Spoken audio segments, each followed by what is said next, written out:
All right, let's do a 2025 shop tour. We'll see what's new, we'll see what's improved. I have improved a lot, but we will go in, we'll check out each station. Getting ready to start a good year, I hope. So, I don't know if you can tell, but we got about 8 inches of snow on the ground. So, let's go inside.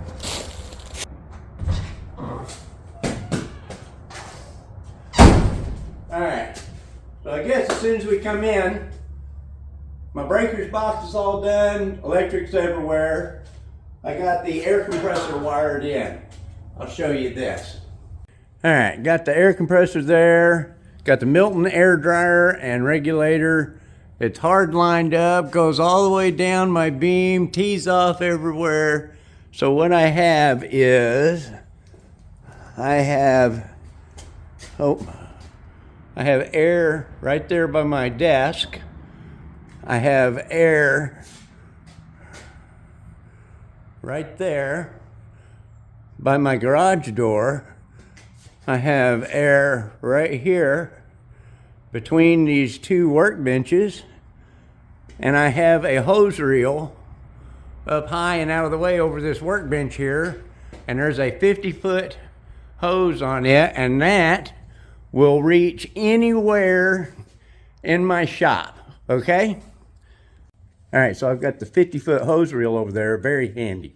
I have an air hose at each one of the outlets. I've got 4, and I have a 25 here, a 25 there. I've got a 50 and a 25 over there, and then I've got the 50 on the hose reel. So my shop is actually built from used metal. I recycled it. I got it really cheap. So it's an odd size. My shop is 29 foot long. My shop is 21 foot wide. So not a big area, but I have a lot packed into it. Let's have a look. So you come in, there's a big toolbox that I built by hand. I have my knife filing jig set up on this desk. And what it allows me to do is sit there nice and comfortable and spend hours filing on these knives, establishing these bezels. Moving on. So next we have the main, this is my main workbench here. Got a speaker right over my head. I have about anything I need right at reach. Right here, I have a vacuum pump and a vacuum chamber for stabilizing wood or whatever I need. Right here, I have an arbor press for all of my Kydex rivets. Right here, I have a pressure pot for doing resin handles and all that.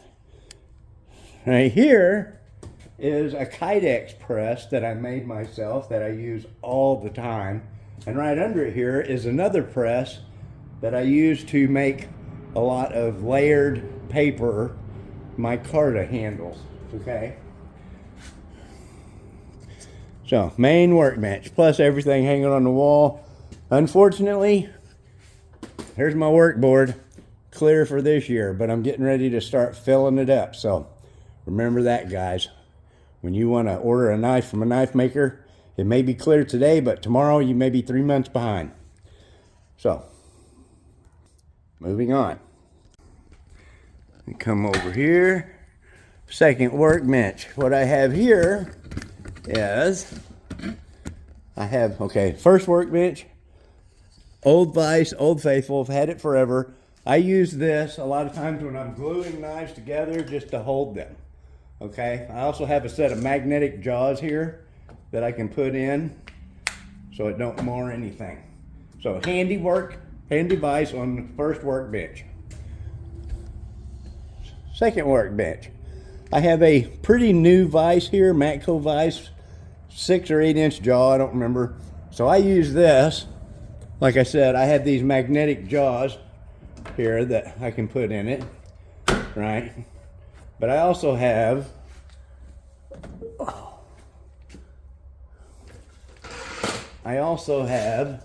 my knife vise that I can put in it.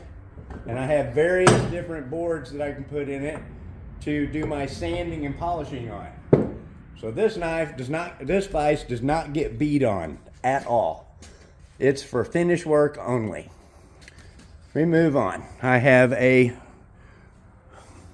little bitty original. So there's the belt grinder that I originally started with when I was making knives. This is what I started with, believe it or not. I upgraded to this.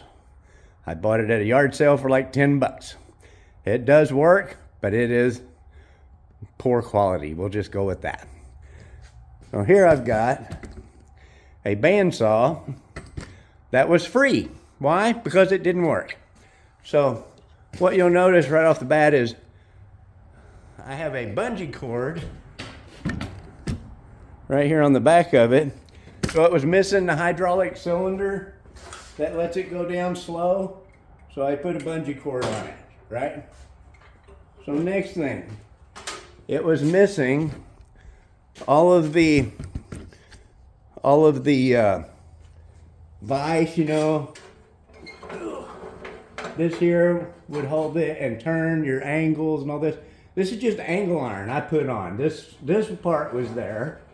So I just used what I had. But hey, you know what? It works. Works fine. Works beautiful. It cuts straight. What can I say? Can't beat the price. Right? Here, I have a little Craftsman bandsaw that I use for wood in micarta. Now, I've had it forever.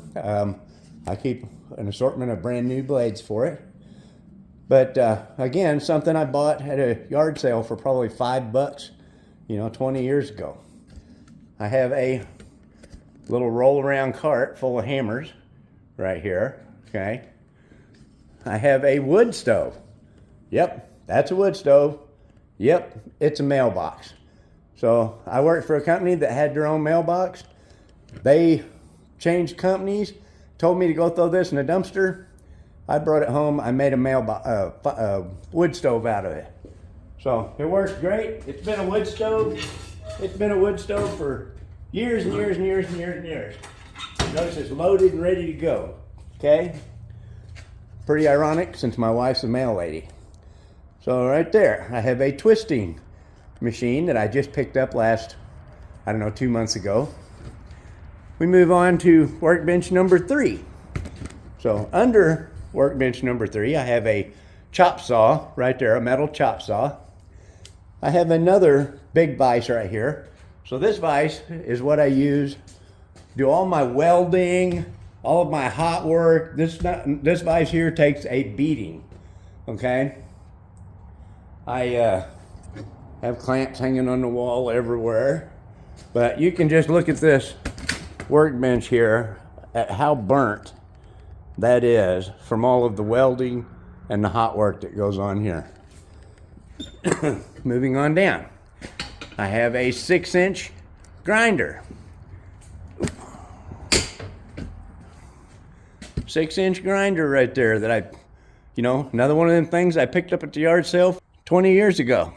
So, Craftsman, this little benchtop drill press here, I remember it. I think I give $5 for it at a yard sale. Oh man, let's go with 35 years ago. It's older than my son. I've had this forever. Okay, right here I got the 12-ton, I believe it's Coal Iron Works, hydraulic press, got a foot pedal on it. I made the odd looking roll around cart for it, but I wanted it to protect that tank and engine and be able to move, okay? I've got a buffing machine I bought last year. Still got to rewire it, but it works. I don't remember what I get for it. 20, 30 bucks, something like that. I've got a Grizzly 2x72 grinder. Let me turn this light over it. That's better. So, the Grizzly Grinder. So this is $800, I think is what it was when I got it.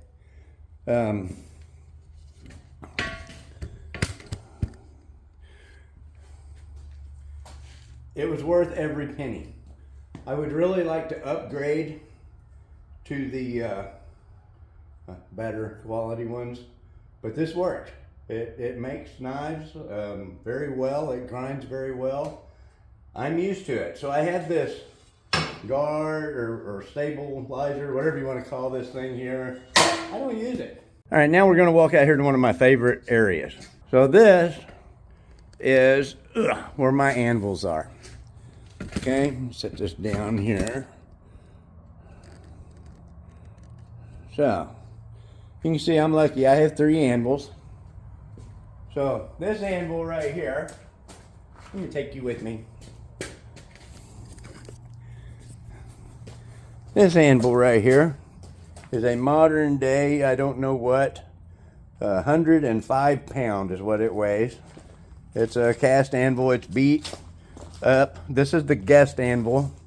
When anyone comes and forges with me, you're welcome to use this anvil. This is a 152 pound Peter Wright anvil. I acquired this anvil for 2 goats. Did some trading, had some goats, needed an anvil. Man had an anvil, wanted some goats. We're both happy. 152 pound. This is my baby. 435 pound Peter Wright. Let me get my hand in here so you can see how big the face is on that. Let's compare it. 152 pound, 435 pound. Look at that. I mean, this thing's a beast. 3 foot long. Actually, it's over 3 foot long, but a man gave me this anvil. I love that man. He wanted it to stay in use, and trust me, I'm using it. It's been mounted on this gum stump right here since the 40s. Still has square head bolts and a homemade strap that they mounted it with when they put it on there in the 40s. That's amazing. Let's come in here and just talk for a minute. All right, guys, have to bear with me. I got the hiccups.